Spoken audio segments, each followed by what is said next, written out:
શું હતી અને કોણ મૂકી દીધું ચિઠ્ઠી કોણ છે શું વાત છે? આમાં વિગત એવી છે કે ગઈ 1/6 રોજ સ્પોર્ટ્સ ક્લબના રૂમ નંબર 119માં એક પેન્સિલથી લખેલી એક ચિઠ્ઠી ચબરખી મળેલી હતી અને ચબરખીમાં એવું લખેલું હતું કે 21/6 રોજ આ ક્લબ ઉપર ટેરરિસ્ટ એટેક થનાર છે, બધા એન્જોય કરજો. એવી મેસેજને આધારે આ જે ક્લબના જે ડીજી લોકર હતું એ લોકરમાં જે પહેલાં એમના હાઉસકીપિંગ જે છે એ જનરલી રૂટીન મુજબ જે ચેકઆઉટ કરે પછી ગેસ્ટ પછી જોતા હોય છે, તો આ એમના માસ્ટર કીથી લોક હતું, એને માસ્ટર કીથી ખોલેલું હતું 30 તારીખના રોજ. તો આ ચિઠ્ઠી મળેલી હતી, પરંતુ એમના મેનેજરને જાણ કરી ત્યારે એ બહાર હતા અને પછી 1 તારીખે રજા હતી, 31 તારીખે રવિવારની, એટલે 1 તારીખે એમના ધ્યાનમાં આવેલું એટલે તાત્કાલિક પોલીસને એમને લેખિત એક યાદી આપેલી હતી. એના આધારે નારણપુરા પોલીસ સ્ટેશનમાં એને જાણવા જોગ દાખલ કરેલી હતી કે આ રૂમની અંદરથી આ પ્રકારની એક ચિઠ્ઠી મળેલી છે પેન્સિલથી, એની ગંભીરતા ગણી BDDS તેમજ જરૂરી AS ચેક વગેરે કાર્યવાહી કરવામાં આવેલી હતી. ઉચ્ચ અધિકારી દ્વારા અમને વિઝિટ કરવામાં આવેલી હતી. પ્રાથમિક દ્રષ્ટિએ માહિતી એવી મળેલી હતી કે પલક ડૉક્ટર જે છે એ સ્પોર્ટ્સ ક્લબના એક મેમ્બર જે છે, એમના પિતાજી જે છે એ સાણંદમાં એક કેમિકલ બિઝનેસમેન એવું ચલાવતા હોય છે. એમના જે તાંજાનિયાના નાગરિક જે હતા એમની સાથે એક એમના ધંધાના ભાગરૂપે કેમિકલનો બિઝનેસનું લેવડ દેવડ કરતા હોય છે. એ તાંજાનિયન 3 સિટીઝન આવેલા હતા અને એમને આ રૂમ બુક કરવા માટે એમની રેકોમેન્ડેશનથી 3 રૂમ 117, 118 અને 119 આપવામાં આવેલ હતું. એમાં કપૂપી ડોનેટસ ડેવિડ જે હતો એ રૂમ નંબર 119માં એમને આપવામાં આવેલો હતો.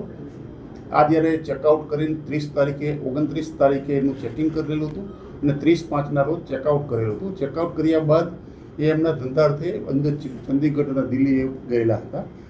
આ જે 1 તારીખે જ્યારે ધ્યાનમાં આવેલું કે આવું બનેલું છે, એની ગંભીરતાને આધારે તપાસ કરવામાં આવેલી હતી. CCTV સર્વેલન્સ કોડ તેમજ પૂછતાછ કરવામાં આવેલી હતી, પરંતુ વેર એબાઉટ મળેલું હતું ને ચિઠ્ઠીમાં જે કર્સિવ લેંગ્વેજથી પેન્સિલથી હતું, જે પ્રાથમિક દ્રષ્ટિએ કોઈ કર્સિવ ઇંગ્લિશ લેંગ્વેજ જાણતા હોય એવી જાણકારી મળેલી હતી.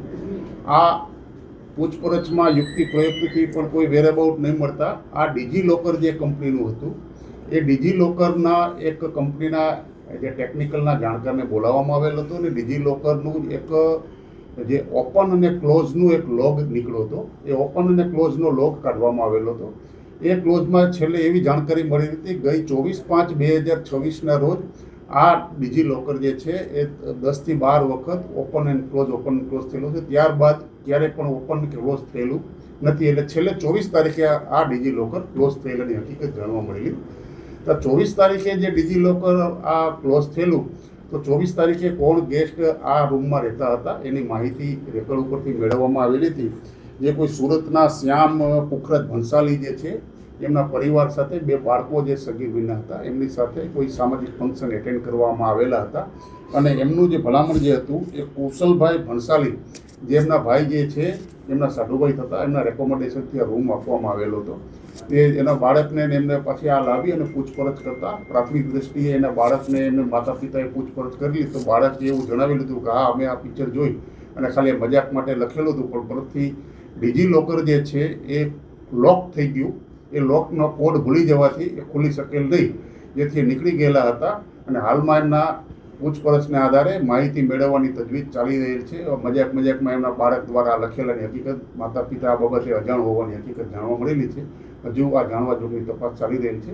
આ કામે આગળની તપાસના આધારે જે પણ થશે તે કાયદેસરની કાર્યવાહી કરવામાં આવનાર છે. સાહેબ, આ ચિઠ્ઠી મળી એ પછી પોલીસ દ્વારા આ વેપારીની કે જે પલક ડૉક્ટર અથવા એમના પિતાની કે પૂછપરછ કરી હતી કે શું હતું? આ બધાની પૂછપરછ જે પ્રથમ વખત જેમને રેકોમેન્ડેશન કરેલું હતું પલક ડૉક્ટરે એમના તાંજાનિયન નાગરિક, આમાં કોઈ તાંજાનિયન નાગરિકે જ્યારે રૂમ નંબર 119માં ચેકઆઉટ કર્યા સુધીમાં એમને આ ડીજી લોકરને ઓપરેટ કર્યું નથી, એમને ઉપયોગ પણ કરેલ નથી એવી માહિતી જે તે સમયે એમને તાંજાનિયન સિટીઝન સાથે વાતચીત કરી ત્યારે પણ જાણવા મળેલી હતી અને એમના નિવેદનમાં પણ આ જણાવેલું હતું. હાલમાં આજે છેલ્લે જે 24 તારીખે જે કુશલભાઈ ભંસાલીના કહેવાથી આ રૂમ આપવામાં આવેલો હતો એ બાબતે એમના મેમ્બરશીપ બાબતે યોગ્ય કાર્યવાહી કરી ગંભીરતા ગણી અને નારણપુરા પોલીસ એ બાબતે રિપોર્ટ પણ કરનાર છે.